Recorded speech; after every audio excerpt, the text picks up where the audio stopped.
Namo Aditapa. Thanks so much for joining me for our daily practice check-in. Listen, listen, listen. This wonderful sound calls us back to our true home.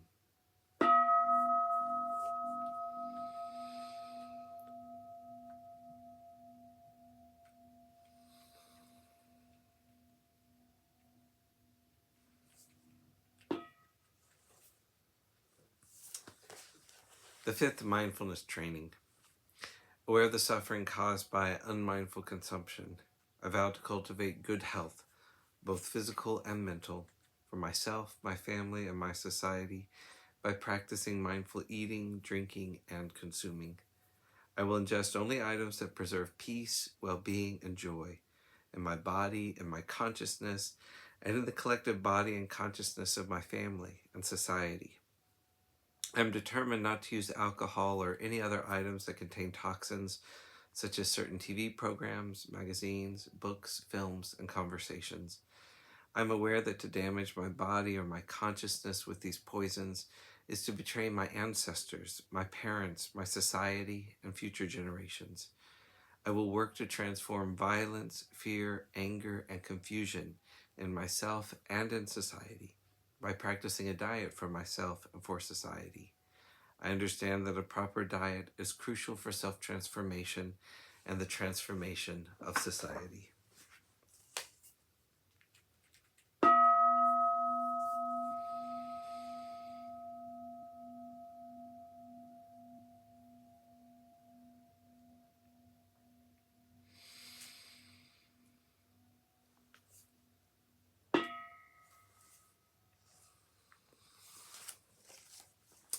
For our Dharma lessons, we've been reading More Than Mindfulness, Widening the Field of Practice by the Monastics of the Thai Forest Sangha. And we're continuing in a talk by Ajahn Virdamo called Disempowering Difficult Mind States Through Contrast.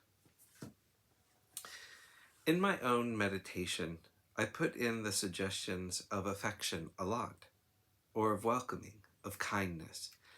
Then I try to flow the whole breath with those affections, with those attitudes, with those types of mindsets. Obviously, if you do that, then that's what the mind becomes to some extent, but not always. It's beneficial for each of us to look at what kind of mind states we become preoccupied with. Is it always making lists or planning or fantasizing or resenting? What is the basic tone of mind that constantly preoccupies my attention? Because if my attention is preoccupied with the subjective world of emotions and experiences, that preoccupation precludes my realization of the unconditioned, because I am looking in the wrong place. I'm preoccupied. The problem is the preoccupation. It's not that we are bad. We are very good people. It's not a moral problem. It's just this preoccupation all the time. Much of this preoccupation is not really that emotional. It is in the habits of thought. That's generally where we are at. Most of us have worked through our basic neuroses in some way. We are functioning as fairly normal human beings. We know how to do most ordinary things. Usually, it's just this endless preoccupation with thinking, and the thinking always has a self sense in it, doesn't it? Me and what I'm going to do. Me and what I should do.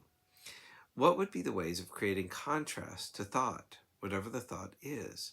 What would be the ways of creating contrast to the self-thinking mind? Functional thinking is fine, it's necessary and good. But the kind of thinking we're talking about is this me and my thinking. What should I do? I shouldn't have done that, and all the associated resentments. That's preoccupation, and that's not functional. What kinds of meditation would help in contrasting that? Well, obviously the body. Just being aware of your heart chakra, or being aware of your breathing at the hara, or being aware of the end of the out-breath. Bypassing the whole self-thinking mind and just going to the body. If you did that a lot, then that's a contrast to thought. Simple, isn't it? So with the breath meditation, you are with the body for one out breath. You are following the whole out breath. You are with the whole in breath. Then body awareness becomes very constant. When thoughts come up, you've got some place to return to. You can bypass all that proliferation in the mind and say, yeah, I hear you, but where's the body now?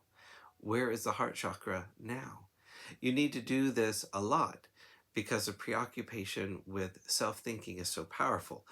It's not trivial. It's a very powerful force in our makeup, a powerful force in our karma. In these ways, you make a determination in your life to create a contrast. You say, okay, more and more I'll refer to the body. My own practice is being aware of my body. I put a lot of emphasis on the heart chakra. Simple enough. There's no complexity there.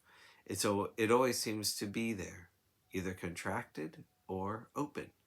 But then that becomes a go-to place. And that's not about thought. I'm not thinking about it. What's it like here? What's it like here? Constantly.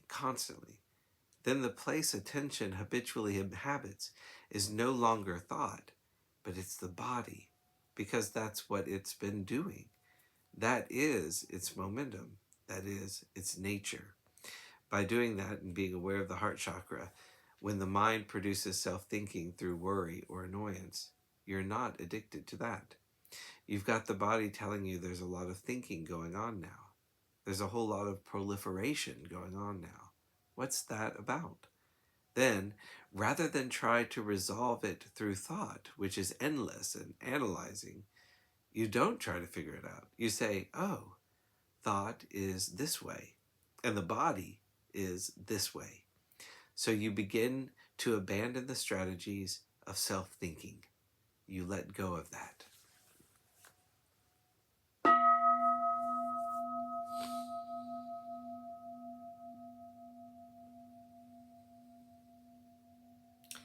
May all beings be well. May all beings be happy.